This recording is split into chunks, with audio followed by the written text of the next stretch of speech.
ઘણા સમયથી ઓનલાઈન બેટિંગનો મુદ્દો આખી દુનિયામાં બહુ જ ચર્ચામાં છે. ઓનલાઈન સટ્ટાબાજીનો જે નવો કાયદો ભારતમાં આવ્યો છે અને ઘણી વસ્તુઓ બદલી તો છે, પણ શું આ કાયદો ખરેખર કામ કરશે કે પછી આ બધા સ્કેમરો એટલા હોશિયાર છે કે આનો બી કોઈક તોડ કાઢી દેશે? કાયદાનું અમલીકરણ થવું ખૂબ જ જરૂરી છે. હૈદરાબાદનો આ રિસેન્ટ કાંડ જોઈ લો. 75 લાખ. ભૈયાજીને તો તમે ઓળખતા જ હશો. 96 લાખ ખબર નહીં ક્યાંથી લાવશે. પણ આજે આપણે ગુજરાતના એક એવા ખતરનાક કાંડની ચર્ચા કરીશું કે જ્યાં ફક્ત 400 રૂપિયામાં ક્રિકેટ રમાડીને કરોડોનો વેપલો કરી નાખ્યો.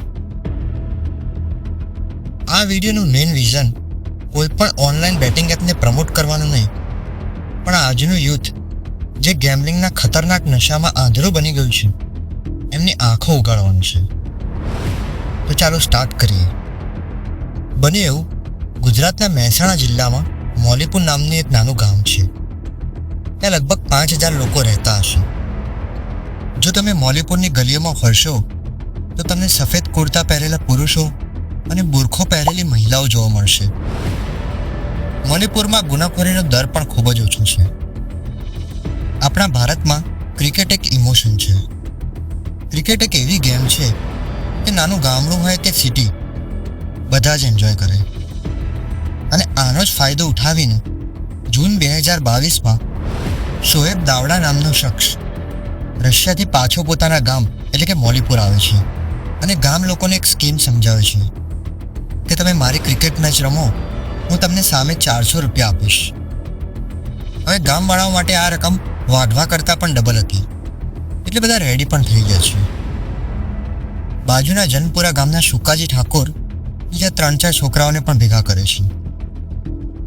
અસલી લેધર બોલ, પ્રોપર કિટ, જાણે કે રિયલ IPL. પણ ટીમના નામ ચેન્નઈ સુપર કિંગ્સ નહીં, ચેન્નઈ ફાઇટર્સ. એક મેચ પૂરી થાય એટલે જર્સી ચેન્જ, ટીમ ચેન્જ અને બીજી મેચ શરૂ. મેદાનના કોર્નરમાં એક નાનકડો ટેન્ટ હતો જ્યાં કોઈને પણ જવાની મંજૂરી નહોતી. આ જગ્યા કમાન્ડ સેન્ટર હતી, જ્યાં માસ્ટર માઇન્ડ શોએબ એના 2 સાથીઓ સાથે બેઠેલો હતો અને બધાની નજર કોમ્પ્યુટર સ્ક્રીન પર ચોંટેલી હતી. આ લોકોએ ઋષભ જૈન નામનો એક લોકલ કોચ પણ બોલાવેલો, જેથી ખેલાડીઓની મૂવમેન્ટ મેદાનમાં થોડી રિયલ લાગે. એકચ્યુઅલી આખી મેટર એક ટીપથી શરૂ થાય છે. મહેસાણા સ્પેશિયલ ઓપરેશન્સ ગ્રુપના કોન્સ્ટેબલ અબ્દુલ ગફારને એમના મિત્રનો ફોન આવે છે. પહેલાં તો અબ્દુલ ઇગ્નોર કરે છે, પણ પછી વિચારે છે કે લાવો થોડું ઇન્વેસ્ટિગેટ તો કરીએ, અને સિવિલ ડ્રેસમાં જ સાયકલ પર મૌલીપુર પહોંચી જાય છે. પહેલાં તો બધું નોર્મલ લાગે છે, પણ પછી બધું સેટઅપ જોઈને શોક થઈ ગયા છે. એ જોવાવાળા લોકો ફક્ત થોડા જ છે, પણ અવાજ કેમ આટલો બધો છે? તો ત્યાં તેને જોવા મળે છે મેદાનમાં એક લાઉડ સ્પીકર લગાવવામાં આવ્યું છે, જે નકલી ક્રાઉડનો અવાજ સેટ કરેલો છે. બીજી બાજુ એવું ગજબ સેટિંગ કે બોલ ટપ્પી પડીને જાય છે અને એમ્પાયર 6 આપી દે છે. અને કોમેન્ટ્રીમાં અવાજ પણ કોનો સેટ કરેલો તમને વિશ્વાસ નહીં થાય, હર્ષ ભોગલે. હવે અબ્દુલ ગફારને ખબર પડે છે કે આ બધું કંઈક વિચિત્ર છે, એટલે એના સાથે સાથે થોડા દિવસો સુધી આખું ઇન્વેસ્ટિગેટ કરે છે. મામલાની આખી તહેકીકાત કર્યા પછી એ એના સિનિયર પાસે જાય છે. પહેલાં તો સિનિયર અબ્દુલને સિરિયસલી નથી લેતા, પણ પછી જ્યારે એ રશિયા અને લાઈવ સ્ટ્રીમિંગની વાત કરે છે ત્યારે એ એક્શનમાં આવે છે. અને પછી પોલીસ ઇન્સ્પેક્ટર ભાવેશ રાઠોડ આ કેસના ઇન્ચાર્જ બને છે. 15 દિવસ સુધી બધું જ ઇન્વેસ્ટિગેટ કર્યા પછી એમને ખબર પડે છે કે આ બધી મેચોનું લાઈવ સ્ટ્રીમિંગ એક એપ પર થઈ રહ્યું છે. અને પછી સ્પષ્ટ થઈ જાય છે કે લાઈવ સ્કોરબોર્ડથી લઈને ભીડની ચીસો સુધી બધું જ નકલી છે. અને પછી પોલીસ રેડ પાડવાનું નક્કી કરે છે. અને પછી 7 જુલાઈ 2022ના રોજ જ્યારે ચેન્નઈ ફાઇટર્સ અને ગાંધીનગર ચેલેન્જર્સની મેચ ચાલી રહી હતી, ત્યારે 17 અધિકારીઓ બધી જગ્યાએ ફેલાઈ જાય છે અને તૂટી પડે છે. એમ્પાયરો તો એમના વોકી ટોકી ફેંકીને જ ભાગી જાય છે. પોલીસની નજર પછી પેલા નાનકડા ટેન્ટ ઉપર જાય છે, જે મેઇન સેન્ટર હતું. અને અંદર ત્યાં શોએબ, સેફી સાકિબ અને મેરઠનો એક એન્જિનિયર જે લાઈવ સ્ટ્રીમિંગ સંભાળતો હતો.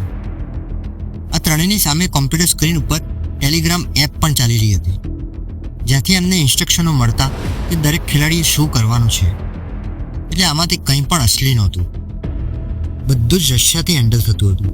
હવે શોએબની ધરપકડ કર્યા પછી એની આખી કહાની બહાર આવે છે. COVID-19 પહેલાં શોએબની એક બંગડીની દુકાન હતી. પણ પછી કોરોનાની મહામારી આવે છે અને માર્કેટ બંધ થઈ જાય છે.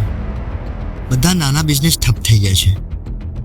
હવે પરિવારની જવાબદારી હતી એટલે થોડા પૈસા ઉધાર લઈને શોએબ થોડી ભેંસો ખરીદીને દૂધનો બિઝનેસ ચાલુ કરે છે. પણ આ પણ ફેલ જાય છે. ત્યારે એને એક એજન્ટ ગેરકાયદેસર બહાર જઈને પૈસા કમાવાની લાલચ આપે છે અને જાન્યુઆરી 2022માં તો શોએબ પૈસાનું સેટિંગ કરીને રશિયા પણ પહોંચી જાય છે. ત્યાં એક જગ્યાએ રમકડાનું પેકેજિંગનું કામ શરૂ કરી દે છે. એનું કામકાજ જોઈને એનો બોસ એને એક ઓફર કરે છે કે તે ક્રિકેટ રમીને પણ ઘણા પૈસા કમાઈ શકે છે. આ કોઈ અસલી ગેમ નહોતી, પણ ઓનલાઈન સટ્ટાબાજી હતી જે રશિયન માફિયાઝ હેન્ડલ કરતા હતા. હવે શોએબને ક્રિકેટમાં ઇન્ટરેસ્ટ તો હતો એટલે આ રસ્તા ઉપર ઉપડી જાય છે. હવે ઘણી બધી મેચો રમ્યા પછી બહુ બધા પૈસા ભેગા થઈ જાય છે અને શોએબ ભારત પાછો આવે છે. હવે ઉત્તર પ્રદેશથી અશોક ચૌધરી નામનો શખ્સ આખું ક્રિકેટનું સેટઅપ એના ગામ મોલીપુરમાં કરવાનું કહે છે અને એ પ્રમાણે શોએબ ગામવાળાઓ સાથે ડિસ્કસ કરીને કે ફેક IPL સ્ટાર્ટ કરે છે. આ સ્કેમમાં મેઇન 4 લોકો હતા. એક તો અશોક ચૌધરી, જેણે ભારતમાં કૌભાંડ ચલાવ્યું. મોહમ્મદ આસિફ, પાકિસ્તાની મૂળ રશિયન, જે મોસ્કોથી બધું હેન્ડલ કરતો હતો. મામા અને મિશા, પાકિસ્તાનનો એક એજન્ટ અને રશિયન ફિક્સર. આ આખું ઓપરેશન ગેરકાયદેસર હતું અને લાખો કરોડો રૂપિયા હવાલા દ્વારા મોકલવામાં આવતા. હવે પ્રશ્ન એ થાય છે કે આ લોકો કોની માટે કામ કરી રહ્યા છે? તો અહીં બહાર આવે છે ખતરનાક ખેલાડી, એટલે કે બેટિંગ કંપની, જેનું નેટવર્ક ઇન્ટરનેશનલ લેવલે સ્પ્રેડ થયેલું છે. આ લોકોએ ફક્ત ક્રિકેટ જ નહીં પણ કોઈ સ્પોર્ટ્સની ગેમ બાકી નહીં રાખી હોય. આ સ્કેમરોનો ગોલ પહેલાં લોકોને લાઈવ સ્ટ્રીમિંગ પર વ્યસ્ત રાખવાનો અને એડિક્ટ બનાવવાનો. પહેલાં રાતોરાત લાખોપતિ થવાના સપના બતાવવાના અને પછી બરાબર લત લાગી જાય એટલે પ્રમોશન્સ એડ રન કરીને એમને બીજી મોટી ગેમોમાં લઈ જવાનું, જ્યાં લાખો કરોડોની સટ્ટાબાજી થાય છે. હવે તમને શોક લાગશે સાંભળીને કે આટલા મોટા કાન પછી પણ ફક્ત શોએબ જ પોલીસના રિમાન્ડ પર છે. બાકી બધા માસ્ટર માઇન્ડ ખુલ્લે આમ ફરે છે. અને આ ઓનલાઈન બેટિંગ એપ્સ વિશે પણ જણાવી દઉં કે આ બધી પણ આખા ઇન્ડિયામાં હજુ ઇલીગલ નથી થઈ. ગામવાળાઓ જેમણે શોએબ પર વિશ્વાસ કર્યો હતો એ પોલીસની કાર્યવાહીથી એટલા કંટાળ્યા છે કે પછતાય છે કે આ નકલી IPL ના જ રમ્યા હોત તો સારું હતું. બેન તો આવી ગયું છે, પણ હવે આપણે જ જાતે ડિસિઝન લેવાનું છે કે ગમે તેવી એપ હોય અને ગમે તેવી હસ્તી એનું માર્કેટિંગ કેમ ના કરતી હોય, આવી ફરજી એપ્લિકેશનો ત્યારે મોબાઈલમાં ઇન્સ્ટોલ જ નહીં કરવાની. હંમેશા અલર્ટ રહેવું અને પૈસાની લાલચમાં આવીને આપણી આસપાસનું કોઈ વ્યક્તિ આ ગેમ્બલરોની ડેન્જર સ્કીમોમાં ફસાયું હોય તો એને આ એડિક્ટિવ દલદલમાંથી બહાર કાઢવું એ આપણી જવાબદારી છે. આ મોડર્ન હાઈટેક દુનિયામાં ઇન્ડિયાના યુથને સાચા માર્ગદર્શનની ખૂબ જ જરૂર છે, ખાસ કરીને આપણું ઝેનજી. યાદ રાખજો. અને હા, આવા ઇન્ટરેસ્ટિંગ નોલેજ બેઝ વિડીયો માટે હિસ્ટોરિક્સ ગુજરાતી સબસ્ક્રાઇબ કરવાનું ના ભૂલતા. જય હિન્દ.